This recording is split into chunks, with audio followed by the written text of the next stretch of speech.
go ahead and get started.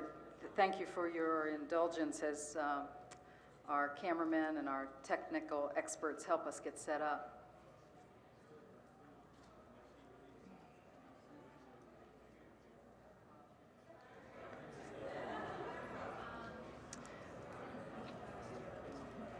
I wonder, can someone corral the folks outside for us?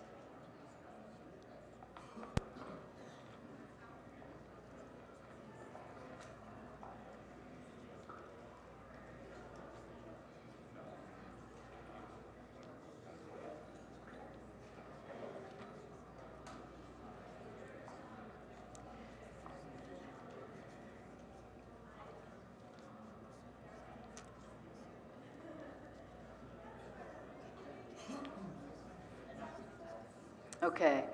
Good afternoon again. I'm Terry Montague, President and Chief Executive Officer for Atlanta Beltline, and I'm pleased to welcome you to our third quarterly public briefing meeting, public update meeting.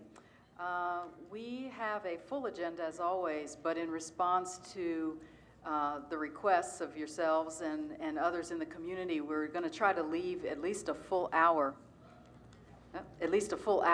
of tonight's update meeting for questions and answers. So before we dive into the agenda, I do want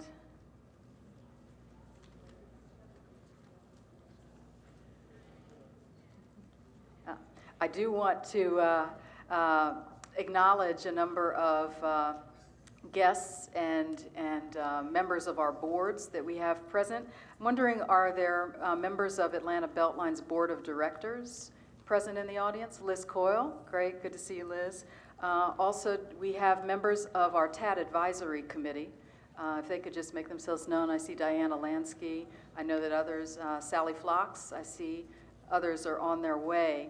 How about our Beltline Affordable Housing Advisory Board? I thought I saw Yolanda Johnson, Beltline Affordable Housing Advisory Board, and one of the representatives from the Atlanta Public School Board. Is that correct?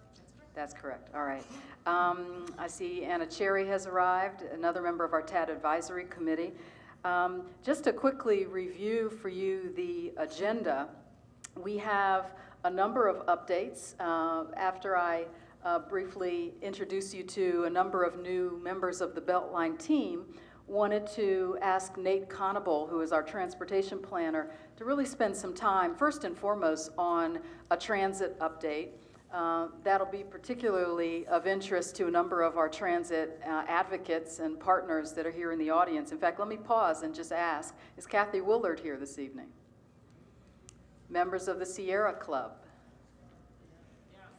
Okay. How about Georgia Stand Up? Great.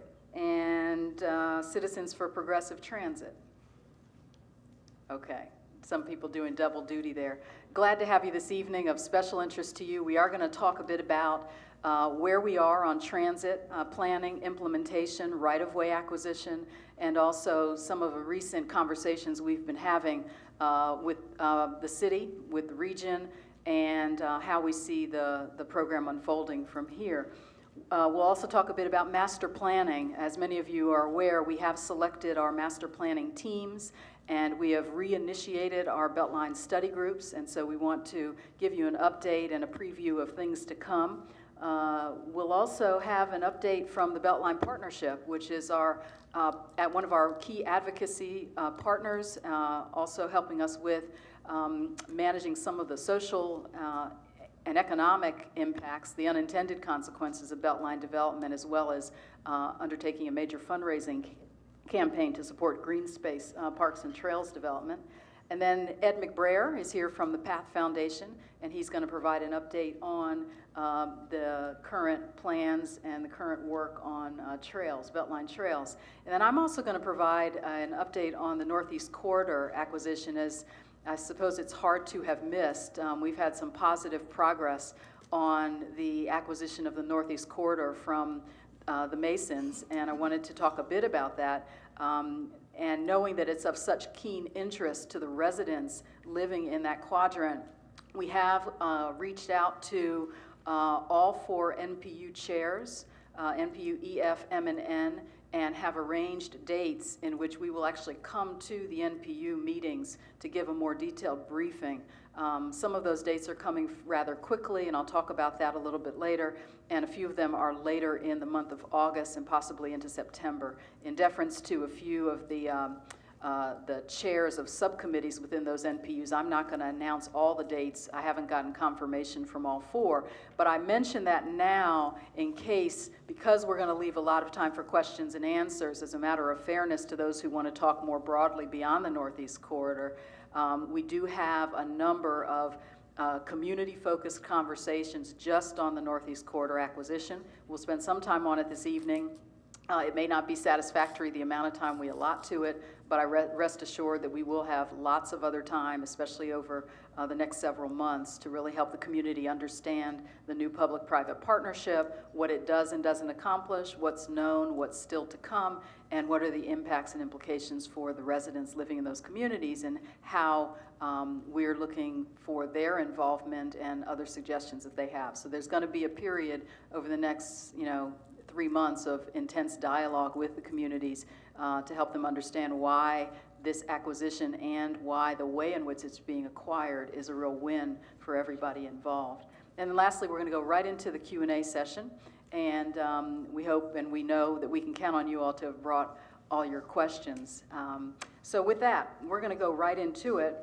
And one of the first things I want to point out to you, because while it may not be a big deal, you don't make a big deal out of logos necessarily, but a lot of work has gone into really thinking about how should we brand, how should we position the Beltline. And so you'll see on the many materials that you have, if you pick them up on the way in, that we finally do have a Beltline logo, a Beltline color scheme, and the tagline for the Beltline going forward is Atlanta Connected. And we want to especially thank the Beltline Partnership for their work and their investment of time and energy and resources to help us. Iconologic was the consultant. I also see Ken Halden back here, who really helped us hire Iconologic and get the work started. We spent a lot of time agonizing. We know that this will not suit everybody, and it takes a little time to grow on you, but we do believe that by creating a symbolic representation of, let me get to the slide. Thanks, Nate. Symbolic representation, this mosaic has the 45 neighborhoods that are going to be connected by the Beltline represented in the logo. And the color scheme was just after really consulting with our TAD Advisory Committee, the Beltline Subcabinet, City Hall, our boards, and really beginning to try to tap some of the design expertise in the Atlanta community. This is where there was broad consensus, and the Atlanta Connected theme really points to the fact that the Beltline is catalytic for this city and for this region, in that it's going to be a major connector of people, places, institutions, and a really an important connection point between Atlanta's historic rail past, its present, and its future. So it's connecting across generations, it's connecting along many, many dimensions. So we want to just unveil for you. You're going to begin to see this logo in earnest and used by a lot of different partners, not just Atlanta Beltline, but all of the public and private partners involved with the Beltline effort. Just a reminder, we've seen the teardrop shape over and over and over again.